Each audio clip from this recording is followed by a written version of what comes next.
From inside the keep of Immortal Joe, it's the DigiGods. Please welcome two milk slaves who are currently hooked up to that lactation machine. Wade Major and Mark Kaiser.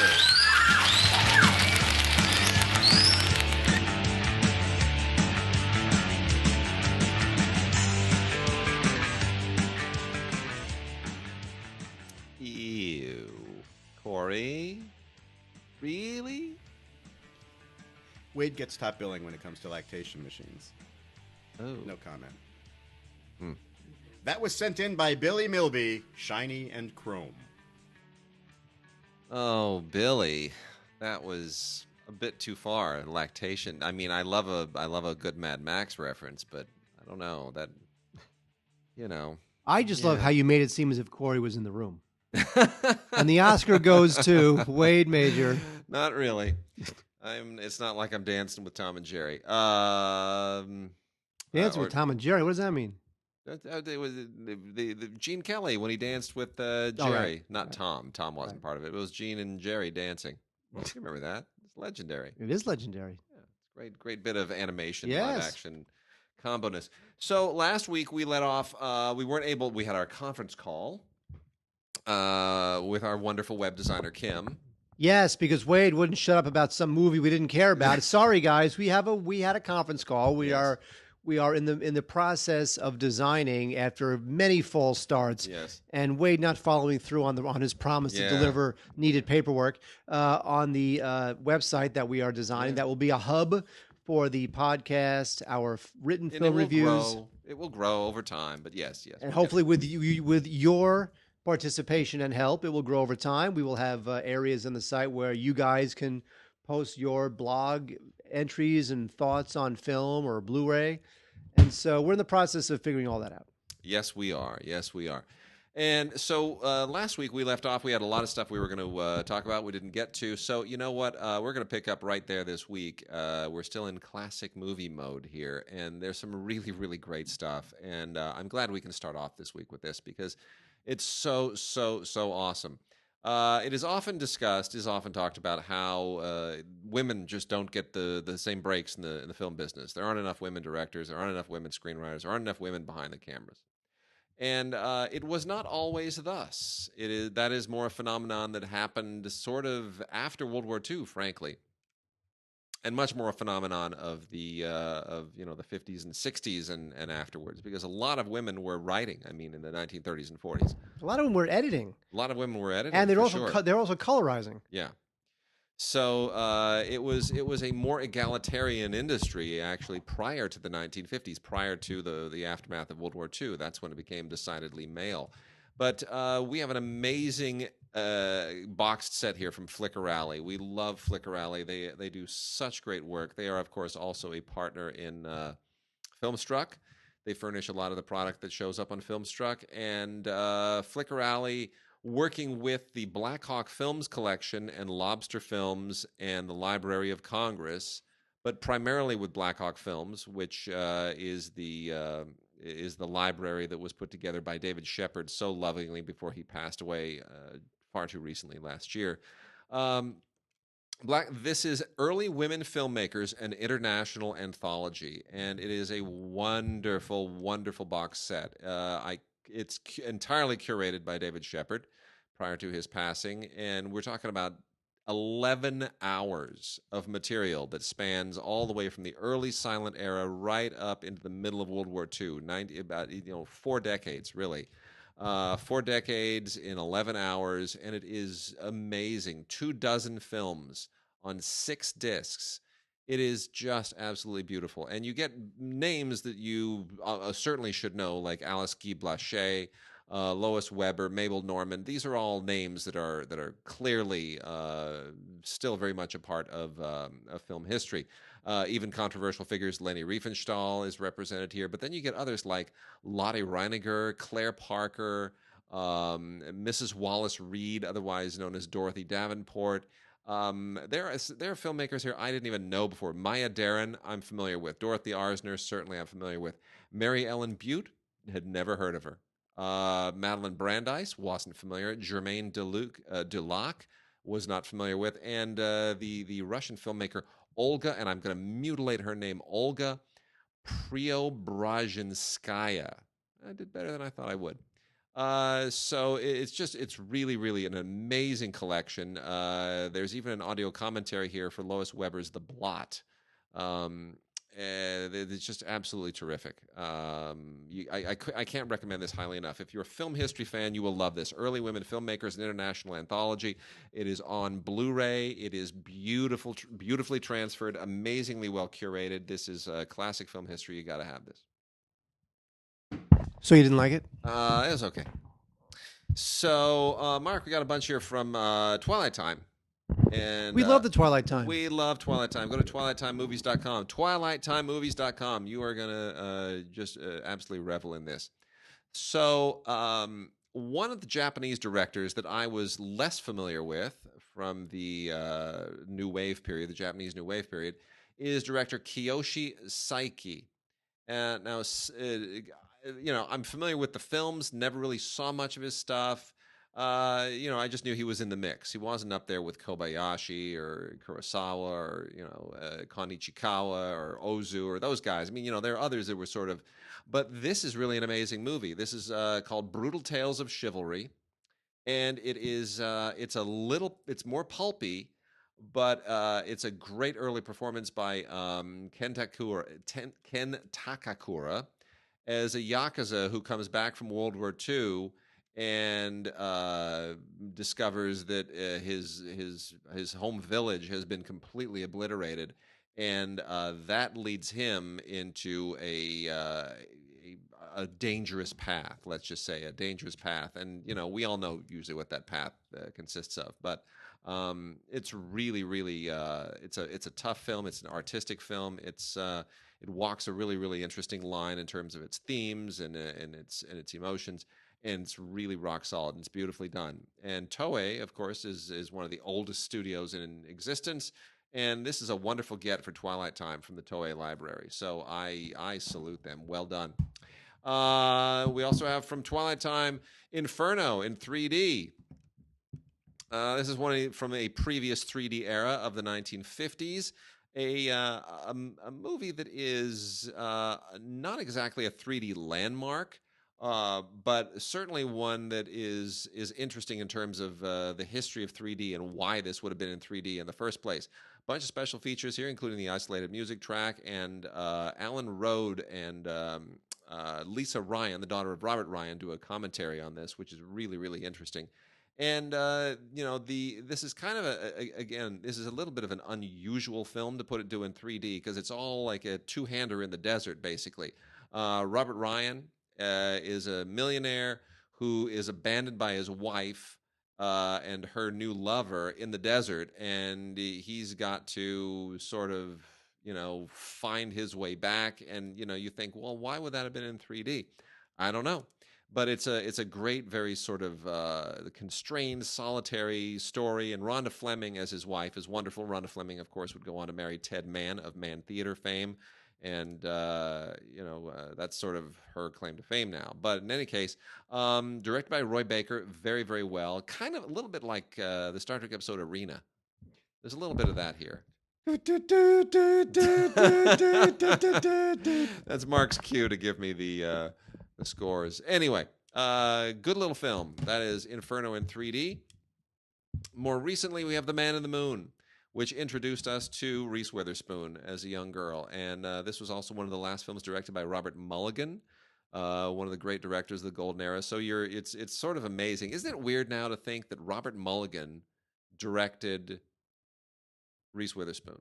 Isn't that a weird thing to think of? And he was also a sitcom actor. Mulligan? Oh, that's Richard Oh, it's a Mulligan. different... Stop. Oh, my gosh. You pushed me over on that one. Okay. No, but I mean, it's a little bit of a weird thing because this is Robert Mulligan, who directed movies in the 50s and 60s. Well, that's the thing. Him working with Reese Witherspoon is a weird... it's like a cross-generational Yeah. disconnect. It's like when Alfred Hitchcock worked with Paul Newman. Yeah. It's like they seem like two totally different Different eras. Yeah. Yeah. No, or Charles Crichton working with Fish Called Wanda. Same kind Yeah. of a deal. It's just it's fascinating when you get those things. Anyway, it's a very sweet film. Basically a small town in the South, a slice of life, coming of age. Reese Witherspoon is wonderful. You can tell that she's going to be a huge star. Freddie Francis shoots the daylights out of this thing. Great cinematography. And I think this is another great get for Twilight Time. This is a very old-fashioned movie made for modern audiences and beautifully done by a classic old director. It's really a great get. The Stone Killer. Not one of my favorites. Charles Bronson working with Michael Winner again, 1973. The best thing about this are these supporting performances. Norman Fell, Martin Balsam, all those character actors that we loved from that era.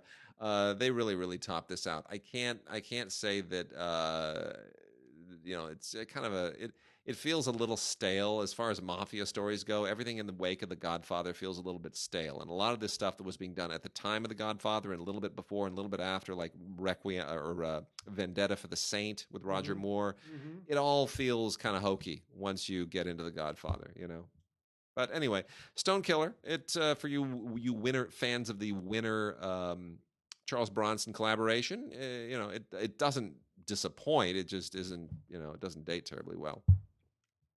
Year of the Comet it should not be confused with any of the other movies that have comet in the title. There's Night of the Comet, which I'm particularly fond of. Night of the Comet is kind of a weird post-apocalyptic comedy. It's good, cool, right? It's fun. So Year of the Comet, not to be confused with those. This is a Peter Yates film from 1992, more recent. This was a New Line production at the time through Castle Rock Entertainment with a sort of famous for being a film that was not as good as everybody that was involved in it. Penelope Ann Miller and Tim Daly were the stars, and you're like, what? Written by William Goldman, produced and directed by Peter Yates, cinematography by Roger Pratt. That's a lot of good talent, but it's a kind of a weird. It feels like something that Streisand and Ryan O'Neal would have passed on like 20 years earlier and sat around. Yeah, and then let's resurrect this old William Goldman script, and Streisand and Ryan O'Neal aren't going to do it because they're too old. So who's available? Penelope Ann Miller and Tim Daly. It's kind of weird. But still, William Goldman wrote it, so that's worth something. And I guess it's worth checking out. It's a really weird kind of anachronism. In any case, Year of the Comet. And then lastly, a movie that I think is really woefully underrated, Who'll Stop the Rain, starring Nick Nolte when he was still kind of young and strapping and a leading man. Beautifully directed. This is from 1978. Beautifully directed by Carol Rice. One of the more solid European imports from that time, and based on a novel by Robert Stone, who also co-wrote the screenplay. This is I'm not familiar with the novel, which is Dog Soldiers, which I think would have made a better title than Who'll Stop the Rain. Doggy. Right, Who'll Stop the Rain, like Dog Soldiers or Who'll Stop the Rain. Which title are you going to go with? It's the Creedence Clearwater song. It's a Creedence Clearwater revival song, Who'll Stop the Rain. Yeah, but why would you name... It's not, I guess. Okay. In 1978, is that song still really all the rage? Well, it's not that it's all the rage. It's that it's thematically the song matches the movie. Okay. Well, anyway, I guess. This movie was unfortunately really overrated, not overrated, but overshadowed in 1978 by The Deer Hunter because they had similar stories in many respects. And The Deer Hunter, of course, went on to just win all kinds of awards and Academy Awards, and it took the world by storm. And Robert De Niro was a bigger deal than Nick Nolte at the time, so you weren't going to get a lot of. Nick Nolte's a nut job. Huh? Nick Nolte's a nut job. Yeah, well, he is now, but he wasn't. Well, maybe he was then. No, Anyway, he was always a nut job. So, but he's cool. Well, this is basically about it's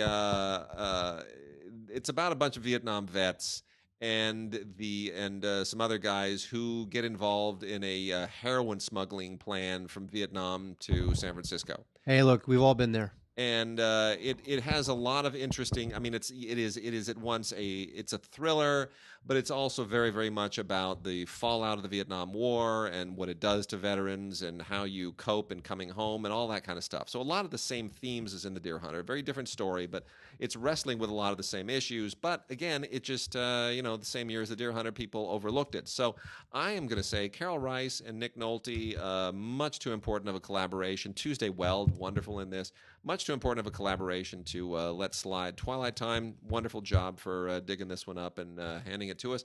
Isolated track and a little discussion on the film with the editor, John Bloom. So there's that. Mark, let's talk about some Arrow releases from the Arrow library. Arrow is giving us a lot of stuff this month. Look at this, Wade. Look at this big MFer. And, do you really want... Is that too much Pinhead? You can never have enough. These movies didn't do it for me. These were too cheesy. I was more of like the John Carpenter guy back then. But this is a very impressive box set. Hellraiser. This is Hellraiser, the Scarlet box. Yeah. Which has Hellraiser, Hellraiser 2, Hellraiser 3, and it's got a couple of other discs, including the Clive Barker legacy. It's hard, Clive Barker was sort of not the poor man Stephen King, but he was like the straight horror Stephen King. Well, Clive Barker, but Clive Barker also has a very particular thing that he does, which is very kind of... There's something gothic about his stuff, too. It's not even just gothic. It's rooted in a kind of... It's rooted in two things. So aesthetically, it borrows a lot from sort of homoerotic S&M, right? And in terms of subject, it goes into all kinds of occultism. So it's like he's marrying... Satanism and occultism and that whole aspect of horror and the other world and the netherworld and demons and all that stuff. He's marrying that with the look and the stylings of homoerotic S&M, like ball gags and leather and vinyl and all that kind of stuff. Yeah, and he puts it all together in a really creepy way, and it's his thing. I mean, you see something, look, just like that a Stephen King thing is a Stephen King thing, that a Clive Barker thing is a Clive Barker thing. You just do. Well, Hellraiser is definitely a Clive Barker thing, and the box set also includes a 200-page book, Damnation Games, which is a great look back at his career and his legacy. So if you love Hellraiser, and why wouldn't you? Then I didn't, but I respected the fact that it had a thing, it had a moment, it had a time, people liked it. I would definitely get this Arrow release. This is really a well put together box set. It's Big Mama. Beautiful. Even has the little that diamond cutout, like a little portal vortex. I know. It's all very smart. I mean, it's really smart packaging. Well done, Arrow. Gosh, they've moved into the American market with a vengeance. And from the Arrow Academy line, separate line, so we make sure you keep these things distinct, because if it's Arrow, just that we clarify this, and I don't know that we've ever really drawn this line. Arrow is the wing of they're kind of separate. I mean, they're separate lines, same company, separate lines, but all managed differently. Arrow is all of the kind of genre and cult and pop culture stuff, and Arrow Academy is their Criterion-y foreign stuff. So they're more kind of legit stuff. If Hellraiser doesn't appeal to you, this one will.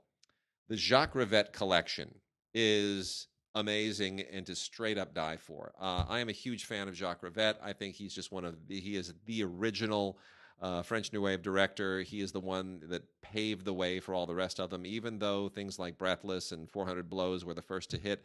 Jacques Rivette is the godfather of that whole movement. He made La Belle Noiseuse, which is 4 hours of a guy painting a naked lady, and it's amazing. It's just I saw that with Norman. Really? Yeah, we went and saw it, and we were just all blown away, completely blown away at the new art. It was amazing.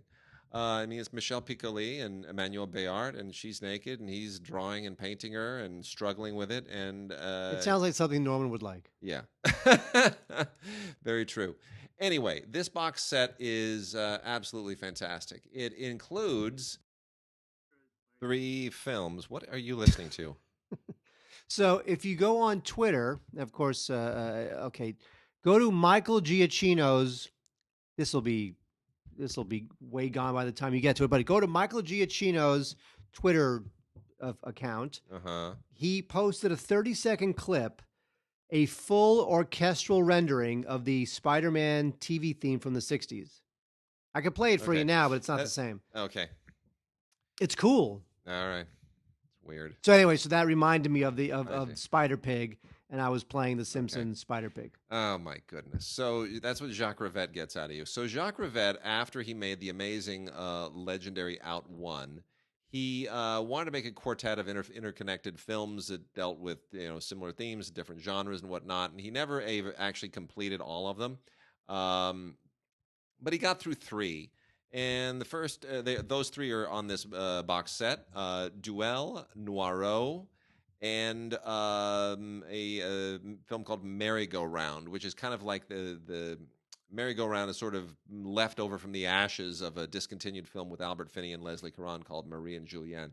Anyway, it's fast. Duel is a fantasy. Noiro is a pirate movie, and with Geraldine Chaplin of all people. And then the last one, Merry-Go-Round, is maybe the most legitimate film that ever starred Joe D'Alessandro, who was the Warhol guy, and Maria Schneider, in a kind of a really cool, moody drama set in Paris. Anyway. It is a testament to just what an amazing filmmaker he is. Jacques Rivette just absolutely kills it with these movies, and it's a beautiful box set, all on Blu-ray from Arrow Academy. I highly, highly, highly recommend it for anybody who is a French New Wave fan. And then the remaining stuff from the Arrow labels, 2 from the Arrow Academy are Three Brothers by Francesco Rossi, which is Blu-ray and DVD discs on this one. Tons of special content, beautifully restored from 2K source materials. And this is sort of it's not a neorealist film. Rossi is not really a neorealist per se, but he kind of flirts with that with a lot of the same with the milieu a little bit. But it's a beautiful movie. It's very much about post-war Italy, and it falls in with a lot of that neorealist stuff. The way that Italian life was changing in the wake of the war, and a completely new society. It's really a beautiful film. And then Marcello Mastroianni in Elio Petri's The Assassin. This is also a Blu-ray and DVD combo set. Also from a 2K restoration done in the Cineteca di Bologna, which does wonderful work. And this is a moodier, stranger, more kind of in a Franz Kafka kind of a realm. It feels a little bit more Third Man-ish in some respects. Well, that's a compliment. Yeah, right. Fla. Yeah, and this is when Marcello Mastroianni was in his prime. And it's kind of a Hitchcockian thing where he's an antique dealer who they suspect of having murdered his lover, and then everything gets into it really, really gets into the weeds at a certain point, and things get very strange, and there's a lot of social commentary in it as well. Perfectly awesome movie. And then the last 5 here from regular Arrow line. Joe D'Alessandro, once again, in The Climber, and this is more kind of pulpy, trashy stuff like we're accustomed to getting from him. It's a gangster movie, basically, written and directed by Pasquale Squitiere, and it's what you would expect for a gangster movie of the era. Brain Damage. I love this is Frank Henenlotter, who's a real exploitation maven of the past 30-some years. Frank Henenlotter made Brain Dead shortly after he made... Brain Damage, made it shortly after he made Basket Case, I believe. It's pulpy, it's schlocky, it's got, it's a little bit psychedelic, and it's on Blu-ray. And, watch it if you sort of enjoy this stuff. I like the tagline here, "It's a headache from hell." It's all kind of there's sort of it's like a retro LSD plot to it. And then let's see, which of these am I going to save for the best? Okay, so we'll go with Caltiki, the Immortal Monster. This is by Riccardo Freda and Mario Bava. It's got it comes from the Giallo era.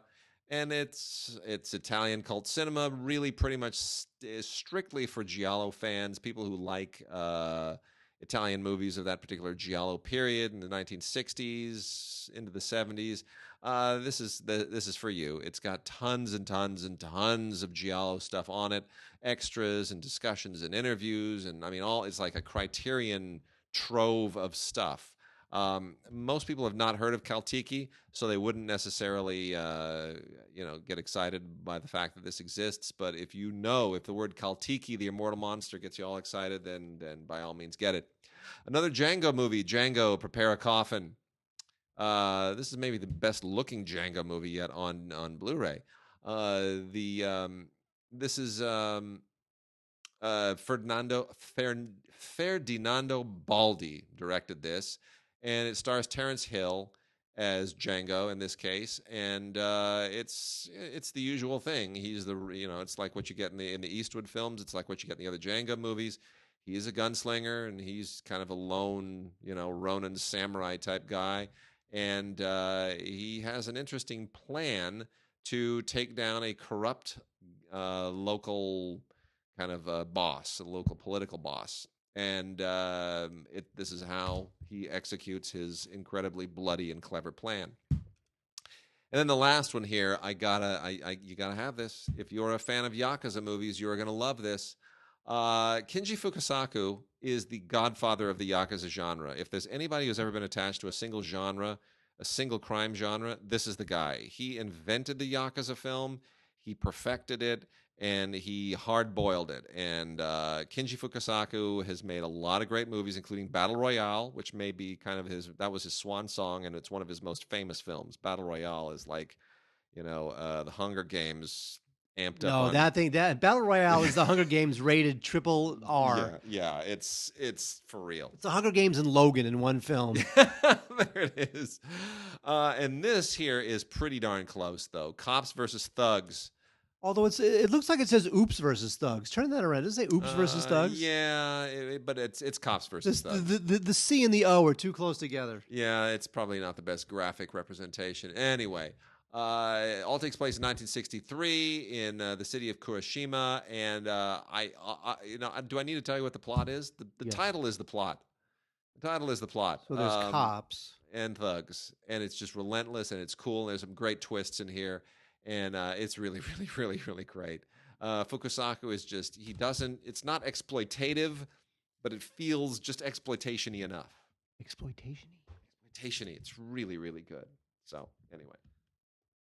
Mark, let's do some new movies. Okay, whatever you say, Wade. We might get back to some foreign stuff later. But last week we talked about Resident Evil, which is a show that's gone on way too long. This week, we have another film series that's gone on way too long. Mark, introduce the ladies and gentlemen. As much as I love Kate Beckinsale, I don't really want to see her in these movies. I think Underworld Blood Wars is, it's pretty much as bad as you would imagine. When are we going to get our Alien versus Predator mashup of Resident Evil and Underworld? Don't you want to see Kate Beckinsale totally just take on Mila Jovovich? Don't you want to just see them just go head to head? Well, it's so sad about Alien versus Predator because, Alien was such a crown jewel franchise, right? That they really destroyed it by pairing it with the Predator, which is a series I like, but it's more of a B-movie series. But these two, Underworld and Resident Evil, they're so B-movie already. Yeah, just go for that it. If you put the two together, it would be two great tastes that taste great together. But I mean, hopefully, I'm sure it won't be, but hopefully this is just like the nail in the coffin of the series. I just think that it's just about time to put this thing to bed. I mean, there's plenty of blood and guts, and it's rated R. It's got a lot of bloody violence, which I think is good. Only because if you're going to be an R, just own it. But and I do like the fact that it was directed by a woman. I think that's a good thing.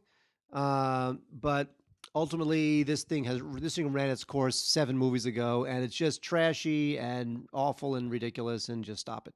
I seriously think they should mash those two up. There's no reason not to. I mean, they're both Sony, right? They're both Sony. They're both Sony properties, just like Alien and Predator, both Fox properties. Do it. I would go see that. I don't want to see another Underworld movie. I do not want to see another Resident Evil movie. But oh my gosh, If Kate Beckinsale and Mila Jovovich were to go womano a womano, I would be so into that. I would. I'd be there in a heartbeat. But it would not result in double the box office. Does it need to? Well, here's the thing. I'm sure these Resident Evil and Underworld films, what do they cost? $25-30 million a piece? Yeah, probably that. Right, something like that. I mean, I'm sure the return on investment there is pretty good. I'm sure it is. It's international. It's blood and violence and guts, and it doesn't require much subtitling because it's just a bunch of people I think fighting. it would be so fun if they did that. But if it would be so much but fun. if you put the two together, you might really kind of undercut that return on investment. You do it as a Batman versus Superman kind of a deal, right? They go womano a womano, and then they realize they need to team up to take out the zombies and the freaking werewolves or whatever, and then there it is, zombies and werewolves team up. Oh my gosh, right? And the whole thing becomes a prequel to the Twilight films. Oh my goodness. Anyway, all right. So let's see what else we got here. Collide, not colitis. Collide. Might as well be colitis. Nicholas Hoult really needs to be doing a better job with his career. I got to be honest. This is strange. This is a strange movie that came out of the blue, and I don't quite understand why this movie even exists. Everyone in it should be doing better work. Anthony, I mean, look, if I said to you, there's a movie with Nicholas Hoult, Anthony Hopkins, Ben Kingsley, and Felicity Jones, what would you say? Delicious. Right, but I mean, you'd be like, oh, really? It's like a period film, right? It's what is it? Felicity Jones, by the way, she's engaged to be married. That means that I cannot marry her. Who's she gonna marry? Oh, some guy. Some dude? All right, well. And Anthony Hopkins, what is he doing in this? It's called Anthony Hopkins had three open days in his schedule. And Ben Kingsley, too. Well, Ben Kingsley will do anything. It's a crime film. I don't expect those four people in a crime film. Yes, I really don't. It just doesn't. Anyway. So, it's kind of it's a young lovers on the run sort of thing. Nicholas Hoult and Felicity Jones are in love. And Nicholas Hoult, used to work for a drug smuggler, played by Ben Kingsley. And then you got Anthony Hopkins playing kind of a mob godfather guy, and they need a little bit of money for one last heist, and yada yada. There's all the usual stuff, and I don't know why all these people made this movie. I just don't. I don't know what would possess these people to do this. It just feels like they all have good careers going. Felicity Jones has got an Oscar nomination, and she was in a Star Wars movie, and Nicholas Hoult was in Mad Max, and Anthony Hopkins and Ben Kingsley, they're distinguished actors who have their Oscars. Why would you do this? How much money do they throw at people? I don't get it. Anyway, it's very run-of-the-mill. Doesn't ruin anyone's careers, but it certainly doesn't help them anyway. The Shack. Oh, is this that B-52's movie? Exactly. That's the Love Shack. Oh. Okay. So anyway, this is the completely charisma-free Sam Worthington, who you got to figure this guy. He starred in Avatar and a Terminator sequel, right? He was like the thing for like 18 months. And he was the first choice to replace Mel Gibson in Mad Max. Yeah. But then they realized this guy is just a dark hole. He's a black hole of just no charisma. He gives you nothing. He's just a big empty vessel of nothing. And somehow he winds up in the shack, which is nothing but just like weepy emotions. It's about this this father whose daughter disappears, and they got to find her. And Octavia Spencer, God love her. She's so great, and it's so nice to see her getting the acclaim that she deserves. But she's got the whole here. She basically plays a magical Negro character, a god, right? And it just seems like it's just so she shouldn't be doing this. She's so good. It's just too embarrassing. This is one of those quote unquote faith-based movies. It's a faith-based movie that tries to be mainstream and winds up being neither mainstream nor terribly faith-based. No, it's just sermons and saccharine and platitudes, and it's just. I mean, here's the thing. Sam Worthington gives it about as good as he can. He tries. He's really trying to make this thing happen. But I just look at this guy's face, and he gives me nothing. Yeah. So The Shack, it was made by one of the guys who did Blind Side, which you liked, and I didn't really like that much. Yeah. And then we've got Groundhog Day without jokes. and without Bill Murray. In Before I Fall, strange thing to want to do. I don't really understand the impetus in even pitching that. But anyway, this is the idea is that you got a woman who starts to relive the same day over and over, and it's supposed to be kind of like a life lesson thing, I guess. It's not terribly interesting, and it doesn't find any great poignancy in doing that. So I'm trying to figure out why somebody would even respond to that pitch. It's like Groundhog Day, except without jokes and without Bill Murray. At that point, why? And without Harold Ramis. I don't really get it. But anyway, it's on Blu-ray, Ultraviolet. Just about everything has Ultraviolet now. The Blackcoat's Daughter is an okay horror film with Emma Roberts. This is also Ultraviolet, Blu-ray. Lionsgate released this. The Emma Roberts should be doing better material than this. I really, truly. This is a horror When film. I see Emma Roberts, I'm like, I want you to be what Anne Hathaway was during Princess Diaries. Right. Like this charming Yeah. young woman who's she can go on to great things. Yeah. And that's not what she's doing. No, it's not. Anyway, the whole thing is like it's one of those horror films that is, as so many horror and thrillers are. It takes the prep school, the private school, the boarding school as prison or as apocalyptic landscape, whatever. It's a metaphor. And in this case, the prep school is a place where she and a classmate are stranded after their parents don't come and get them, and it gets colder and it's winter break, and suddenly it turns out there's something else that's haunting the environs. The Blackcoat's Daughter. What's weird about? Look at the studio who made this. We were talking about this studio. A24. A24. Yeah. The A24 is such a promising. It's an unusual thing for them to want to get behind. Lionsgate is releasing it on Blu-ray. A24 released it theatrically, but yeah, it's whatever. It's a weird time for like these new upstart distributors like A24. And you know what? There was a big article, actually might have been in Vanity Fair also, of with Jason Blum. Blumhouse. I heard that. You know what? He's a smart guy. Yep. At first, I thought he was just some horror guy. He's a real smart guy, but he's more marketing than anything else. Let's be honest. Jason Blum is not doing anything. I just had this conversation with somebody else the other day. Jason Blum is not doing anything that Roger Corman, that Sam Arkoff, that a million other guys before him did not also do to great effect and to great prosperity. I mean, he is following a model that has been pioneered dozens and dozens of times. What he's doing differently is that as soon as Paranormal Activity hit, he went out there and he marketed the hell out of his brand. And it's a brand now. So he's smart, but he's as a filmmaker, he's not doing anything new. He's not reinventing the wheel. But as a marketing guy, he's branding himself in a really brilliant way. Yeah, but if you look at something like Get Out, yeah, I mean that's not an easy film that's like a real movie. Yeah. I mean Corman did some socially conscious stuff that he kind of doesn't get credit for. But still, that's Blumhouse. All right, now we're going to talk a little TV. We got a couple of complete series box sets. One of them I know makes Mark very, very happy. I know he's going to want this on his shelf. Wait, I'm about to drop the mic. You're going to binge this for the next month and a half, aren't you? What is it? Oh, Duck Dynasty. You know what's funny about Duck Dynasty and this huge box set is that I just can't see people who like this show having enough money to buy a Duck Dynasty complete series box set. It is a little weird, but it's all 130 episodes, 11 seasons on one gigantic box set.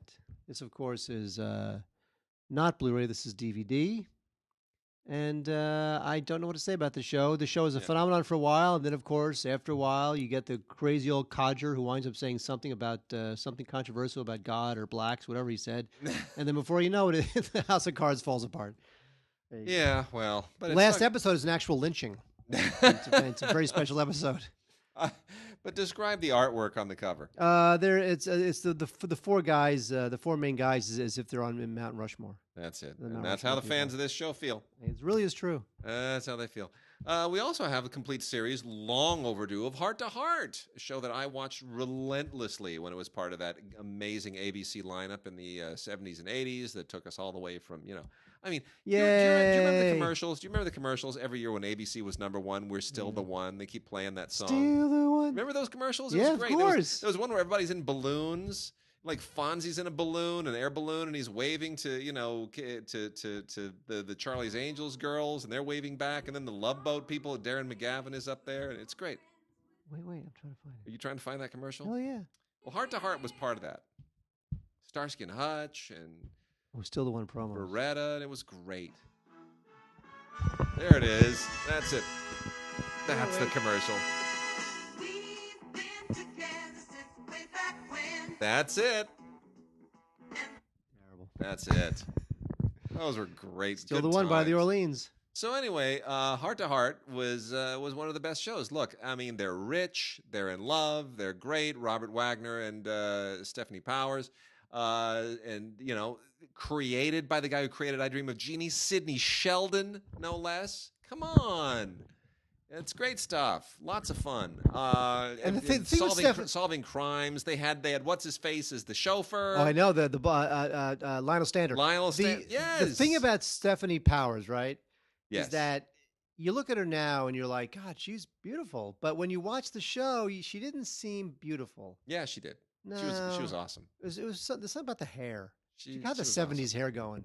It's great though. She because she segged into this after she did so well on the Bigfoot episodes of the $6 Million Man, which was also part of that ABC lineup. She played Bigfoot. Were there any other network shows at the time? Did CBS and NBC have anything in the 70s? Because I don't remember it. Well, CBS Like is more Columbo and All in the Family, and well, CBS is more of a sitcom factory, right? They were. Yeah, All in the Family, and they had those sorts of shows. Mary Tyler Moore shows. Anyway, ABC was killing it this time. Now, so get this. That's all I'm going to say is get this. Complete series, Heart to Heart. It's a whole lot of fun. It's fantastic. 110 episodes. It's great. Absolutely great. Loads of fun. Cannot get enough. Shout Factory. You outdo yourselves every single week. But here's the thing. Have you heard about the new Heart to Heart? There is a new Heart to Heart. They're doing a new Heart to Heart. You've heard this, right? I have and then forgot. They're doing it as like two gay guys.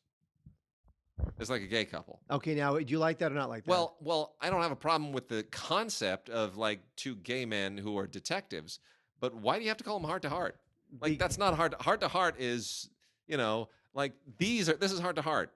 Let this be Heart to Heart. Don't take the name and then slap it onto a totally different show and then pretend like it's the same thing. It's funny because Heart to Heart has been around. Call it the gay version of Heart to Heart, but we're going to call it like Stramwell and Clucky, or I don't know what. Stramwell and Clucky. I am so on board with Stramwell and Clucky. Something else.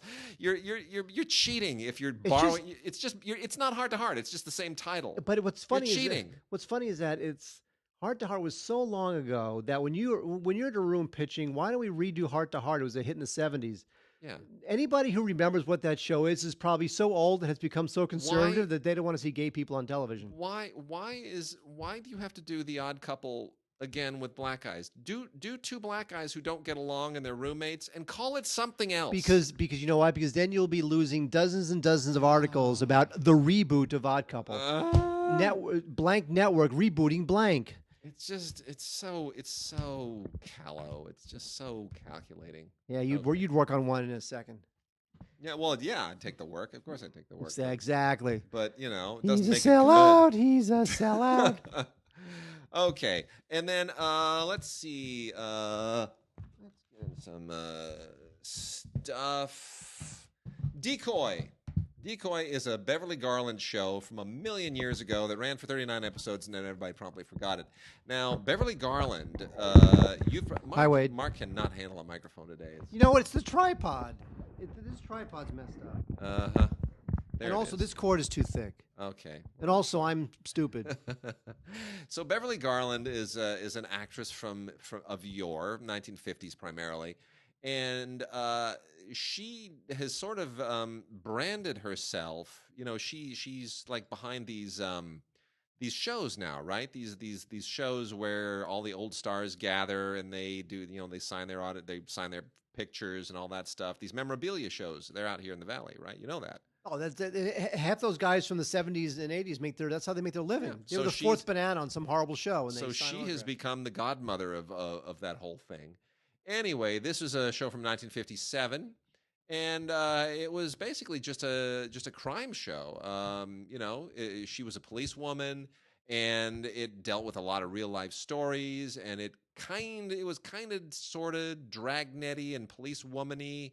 It sort of found it, but it didn't really find an audience. It found a place in those genres, but it didn't really find an audience. So it didn't last past the 39 episodes, but it's well worth rediscovering. Beverly Garland is a terrific actress. She's really believable as a policewoman, and it's a cool show. It's a nice little blast from the past. So check out Decoy, 39 episodes from Film Chest, who does so much interesting stuff too. They're always rediscovering fun things. Wade, The Last Ship is a show on TNT, and it's about a virus that wipes out most of mankind, and everybody who's on the ship, they're immune, and they don't get the virus, so they've got to float around and try to find a way to stop the virus and save the world. And there it is. That's The Last Ship. This is season 3 on DVD. I will say that the reason why the show depresses me is because one of my editors, one of my AEs on I work at E. One of my AEs quit me to go become an AE on The Last Ship. Oh. Now, if you're an editor, you want you want to go from E, where you're cutting like some 2-minute piece on the Selena Gomez's latest tweet. Yeah. You want to go to like a 1-hour episodic network thing. Sure That's a hard gig to get. Yeah. Even as an AE. Yep. So he's like, Mark, I think I'm going to get this AE gig at Last Ship, and I'm just letting you know if I get it, I got to take off. I'm like, hey, man, you got to do it.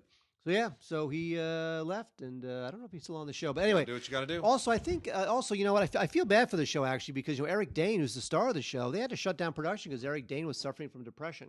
Really? Yeah. I did not know that. They shut the show down because he's Really? Suffering from depression. Holy cow. I don't know the latest, whether they've, whether the show got picked up, whether they've restarted production. But I feel bad because you get this guy, Eric Dane, and there's like 60 people who work on these shows, Yeah. And the star gets depressed, and all these people they're basically out of work. Here's a question mark. Question mark? So season 4 of Inside Amy Schumer, Comedy Central. Got it right here. There's not a lot on here. It's just, it's season 4 and it's some funny stuff. And then there's a little thing on inside the writer's room and some outtakes. Okay. The show is still funny. It's a good show. You're like, sure, you're not really. I'm a little over her. She's got to figure out the next phase. Okay, but here's the thing. So the show is still funny. She's still funny on it. I agree. She has to figure out the next phase. But is she a movie star? We had a moment with the thing, the Trainwreck. Which, by the way, I loved. That is a great, hilarious movie. It's a funny movie. It's too long. Well, all those, but I think there's also a little bit. I mean, yes, it's charming and it's got the Apatow touch, and Apatow makes things that should not work somehow work. And he also makes things too long. He makes things too long, but somehow, with few exceptions, he tends to find a way of manufacturing success out of something that really should not succeed. That film should have had a lot of problems. When you've got Amy Schumer and Bill Hader on screen, and they are not as funny as LeBron James. When LeBron James is stealing scenes from both of them, that, to my mind, is a problem. But it didn't end up being a problem in the movie. People still liked it and they loved it. But the question is, notwithstanding that, Knocked Up was a big hit too, and Katherine Heigl went and put her career right into the meat grinder and destroyed her credibility overnight. I mean, she has never had another movie like that. So, is Amy Schumer just going to be another one who loses it after she unmoors herself from Apatow? Yeah, I think she should do stand-up and write films. Because you realize that Goldie Hawn thing, what is it? Snatch? What? Seriously? I don't know what that was. What is that? Let's remake Ruthless People with Amy Schumer and Goldie Hawn and do a mother-daughter thing. What's going on? I don't get that. I don't get. Oh, you know what? It's a complete Mother's Day play. Let's get Goldie Hawn, her first film in God knows how long. So I get it. It's a complete Mother's Day play. Fine, fair enough. Okay, so now, as someone who engages in professional punditry about this business, let me give somebody a word of advice. If they are saying, oh, let's make a play for Mother's Day, every movie that is released on Mother's Day has tanked for at least 20 years. Mother's Day is arguably the second or third worst weekend to release a movie in the year. Labor Day weekend, easily worst weekend for a movie of the whole year. It's the worst. You do not want to release on Labor Day weekend. I would say number 2, I mean, the weekend after New Year's is right up there. That's pretty bad. But I would say Mother's Day is even worse. I would say Mother's Day weekend, don't do that. Don't do that. Don't release a movie. Just hold things back. Don't play for Mother's Day. Christmas used to be the worst too. Now Christmas is like a legitimate. Christmas has got. Well, it depends. I mean, When I was growing up, Christmas was like nobody released a film on Christmas. Well, when you worked at the AVCO, what did they tell you about Christmas? It's fun and people love each other. Okay, that's great. No, when I was working at the National, when you were working at the AVCO, just a few blocks away, and we didn't know each other. They told me, they said Christmas is the biggest weekend of the year. Christmas weekend, that's it. You want your movie opening then, because people go like stand in line forever. Now maybe that was just a Westwood thing, but Christmas was a big deal. Huh. Yeah. Interesting. Yeah. Yet at the same time, boring. Yes, very good. That's a lovely thing. Let me hit a few Britishy things here real quickly. Dark Angel, starring Joanne Froggatt of Downton Abbey fame, in a very interesting twist and turn. She, on Downton Abbey, she was wonderful, and she was thought to have been guilty of a crime at one point, which she wasn't, and we were also relieved because we just loved her, and we celebrated her pregnancy and birth at the end of the show, and that was fantastic. Here, she stars in Dark Angel, which is the true story of Britain's first female serial killer. It is a story I was unfamiliar with. It's based on a book called Marianne Cotton, Britain's first female serial killer, and it's really, really good. And it's got a great cast, a lot of familiar faces, and just really good, solid British television production. It's really, really good. And there's behind-the-scenes stuff here. And I highly recommend it. It's a great kind of a. It's not Victorian England. I guess it's kind of I guess it is Victorian England. So it's it's Marianne Cotton who killed people in Victorian England, late Victorian. It's late Victorian, pre-Edwardian. And then that's Dark Angel. It's really good. And then also in the same vein, a little bit different, a little bit more more ensemble-ish. Victorian Slum House, and this is a really novel kind of an idea. So this is what you would call, I guess, what they refer to as a living history series. And there's a lot of London. If you've been to London, you know that a lot of London has not changed in, like a lot of Paris and a lot of old European cities, hasn't changed in, centuries, at least 150 years. So part of the East End, they take here and it's, they resurrect the current East End to its Industrial Revolution era, Victorian era look and feel and style and everything else. And you take a bunch of current families and you force them to now live what is basically a pre-industrial or early industrial revolutionary Victorian life. And you chronicle that. And it is it's really quite interesting. It's I don't know what we can necessarily glean from this. It's not like it's really teaching you anything other than how people react in certain circumstances, kind of like those prisoner and warden scenarios that always go awry. But you're recreating the 1870s, the 1880s, the 1890s, and it's quite interesting. It's a little more gimmicky than I would like, but there is something to it. So something to it. Martin Clunes, Islands of Australia, the wonderful star of Doc Martin, takes time out to do what a lot of British stars do, which is host a travel show. It worked for Terry Jones. Poor Terry Jones. Isn't that sad? I know. That makes me very sad. Worked for Terry Jones, and it's going to work for Martin Clunes. So he goes to Australia, and he goes scuba diving and snorkeling and plays with all kinds of fun animals and takes you into wonderful places. And, he explores the islands of Australia and makes you wish that you could afford to be on vacation all the time, too. Code of a Killer is it's an okay thriller starring David Threlfall, who's a wonderful actor, and John Sim, with whom I am relatively unfamiliar. This takes place in the 1980s. It is loosely based in the events surrounding the use of DNA, which was in its nascent stages then, to catch the double murderer of two young girls.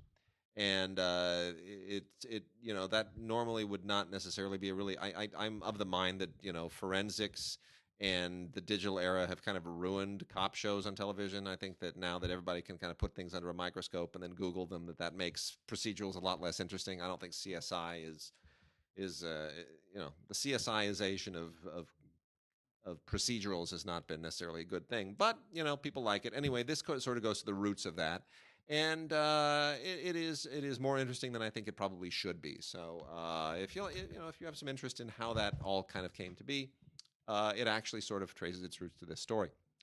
And then Golden Years, Armed and Elderly. Come on, Mark, forget about the Sunshine Boys. This is where it's at, right? They remade Going in Style. I never even saw it. They remade Going in Style. Yeah, I know. Morgan Freeman and Alan Arkin and lame. Not interested. These things shouldn't be remade. But this is actually sweet. This is a television movie made for the UK about a suburban elderly couple who just cannot make ends meet with their pension. And you know what they do? They kill people. No, they don't kill people. On a full-on rampage. No, they just start robbing. They start robbing. They become like an elderly Bonnie and Clyde. Kill people. And no, rampage. It's anyway. The thing about this is they eventually enlist all of their elderly friends, and it's a chance for a lot of aging British actors to really have a whole lot of fun. A lot of wonderful people show up in this, including Simon Callow, who I can never get enough of. I wish Simon Callow would act more. I really do. I wish we'd see him more over here. I know he acts quite a bit in the UK, but Simon Callow is just the best, especially in Four Weddings and a Funeral. So, and a good filmmaker, too. Very good film. Bernard Hill, Virginia McKenna, Ellen Thomas, Una Stubbs. Really, really just great British actors. So this is a lot of fun. I enjoyed it. Kill people. Okay, stop. DC expands their brand just a little bit more in Vixen the movie. This is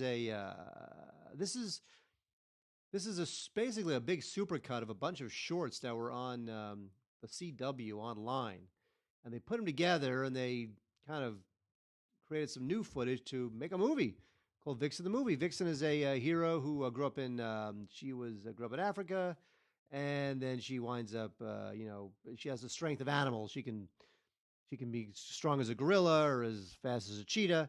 I don't find its character all that interesting. But so what they did is they threw in Green Arrow, they threw in Flash, they threw in a bunch of other folks, so that at least there's some tie to the live action stuff that's on CW now. This of course was overseen by Greg Berlanti, who was becoming just the DC guy.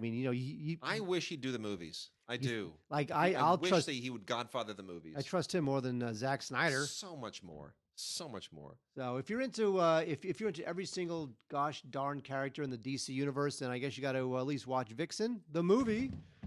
Then there's a show called Ice, which is on the Audience Network, which you can watch if you have DirecTV or Uverse. If not, then you're not missing all that much. This has a great cast and it's a good pedigree. This is Donald Sutherland, Ray Winstone, who's awesome. And one of the episodes, I think probably just the pilot, was directed by Antoine Fuqua. But this is when I say ICE, this is not about immigrations and custom enforcement. This is about ICE merchants, ICE dealers, and it's not great. It's got some moments. I think what I liked about it is that it gets into a little thing about the way this family came together. I kind of like the fact that the reason why this family was able to have success in the diamond business is because they escaped Europe when the Holocaust was starting, and then they became the kind of the secular Jewish group, still kind of holding their position in an industry that's kind of run by Hasidic Jews, especially in New York. So I think there's some interesting stuff to mine there. At least it's not like a typical, bunch of action crap. So there is something there. I just don't know that the Audience Network has the budget to be able to afford the writers and showrunners who are going to make this thing work long term. But for now, we have season 1 of Ice, which of course on the cover says an AT&T original series, which is, I find very depressing. Yeah, An AT&T original series. That's dreadful. An AT&T, your phone company, is now making original series. You know, it's American Telephone and Telegraph is Just making wait. original series. Just wait until the Postal Service starts making original content. From UPS in the world. Original content from FedEx. That would be great. That'd be fantastic. Your your hardware, your true hardware presents. It's just gonna be the worst. Ace So- is the place with your helpful hardware man. We've got we have a few we've got a few foreign films we want to get to. Might get to some anime here before the end of the show.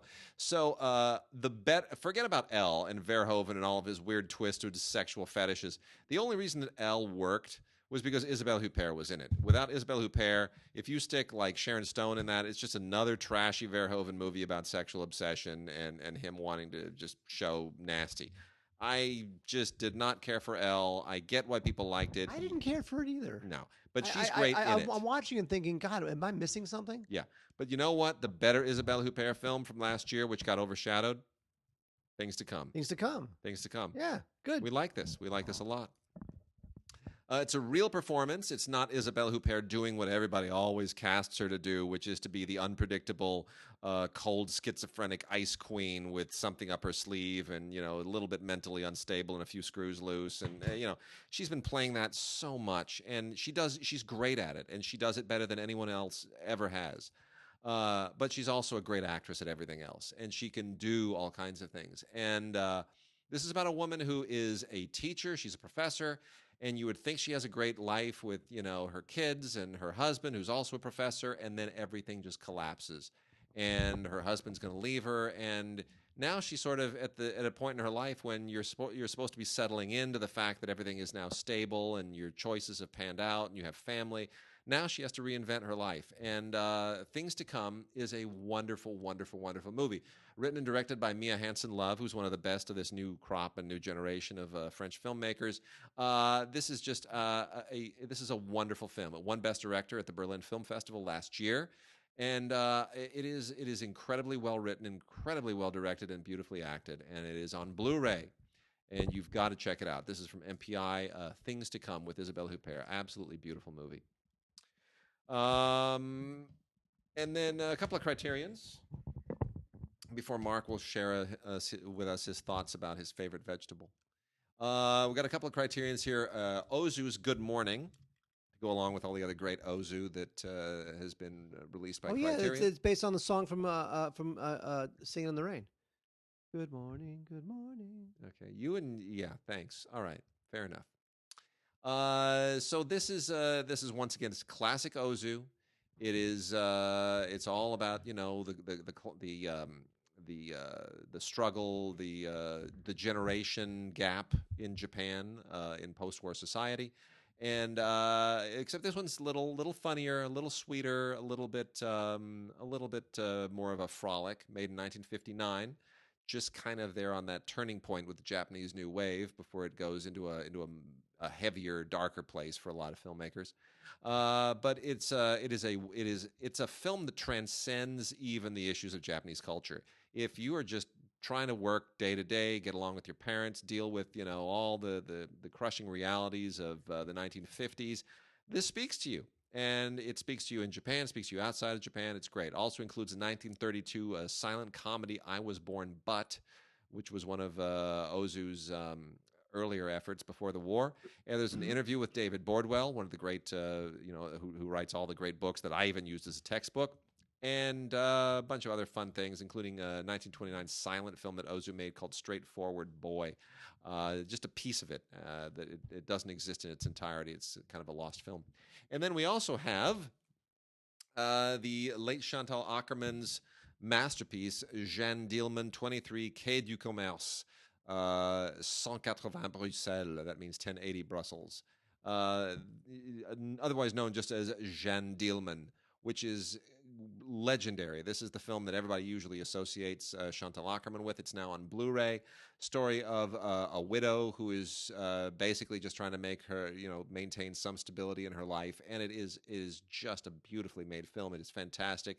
It is far and away the film that Akerman should be remembered for, and it is challenging and beautiful. It's a 2K restoration, tons and tons and tons of extras. You learn so much about the film and Akerman from watching the extras, and then you watch the film again, and it's just a revelation all over again. Beautiful, beautiful film in every conceivable way. There's something beautiful in every conceivable way. Don't say that. My Life as a Zucchini was nominated for Academy Award for Best Animated Feature Film.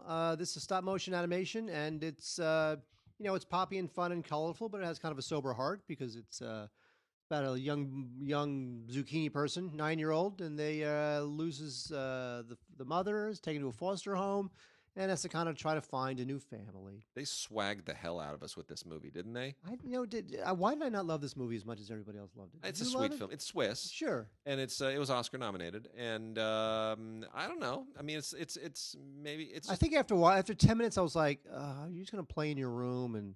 Is there something happening in this movie? It's much more. It's not. There's not going to be a big set piece in there. It's a nice, sweet. Is there a big superhero fight in it? No.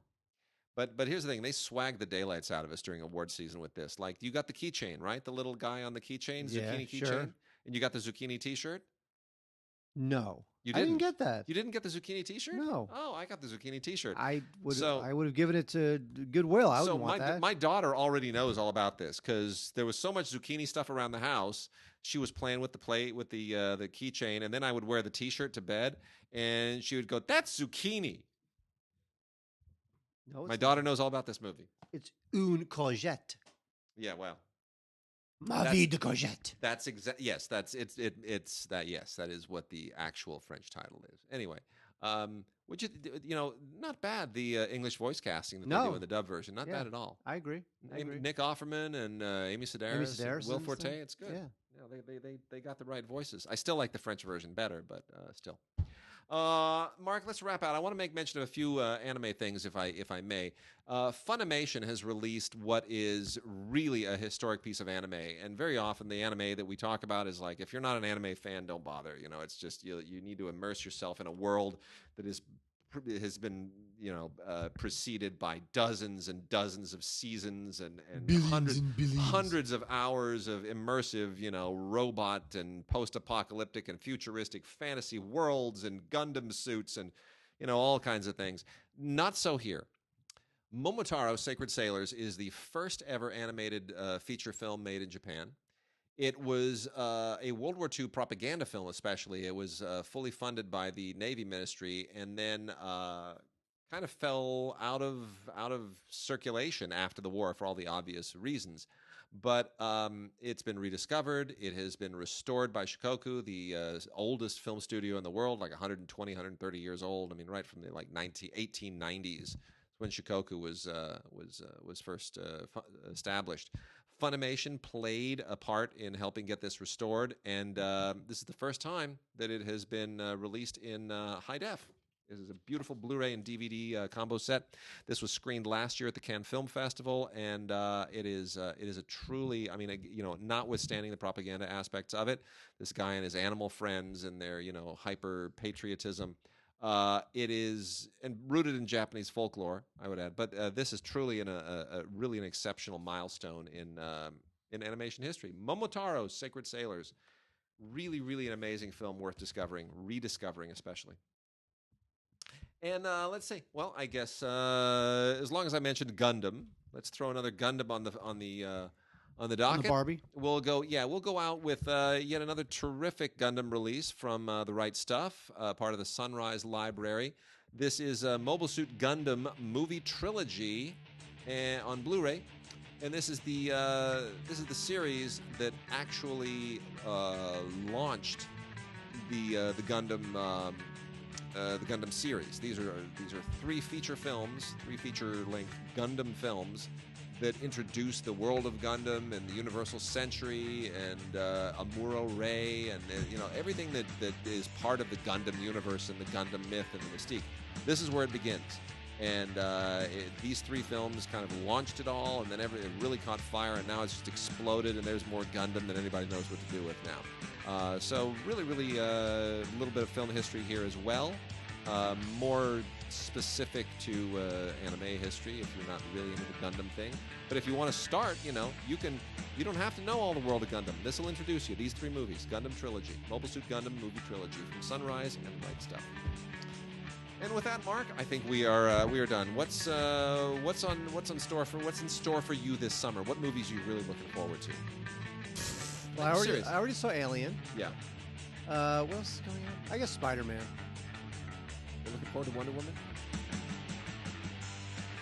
I mean, I'm more curious than I am looking forward. Yeah. I don't have much hope that it'll be great. Well, I'm just hoping it winds up being good. Okay. Well, it's coming out this Friday, and I will see it probably tomorrow or the next day. So I will have my Wonder Woman thoughts very soon. All right. With that, we are done, and we will see you guys next week.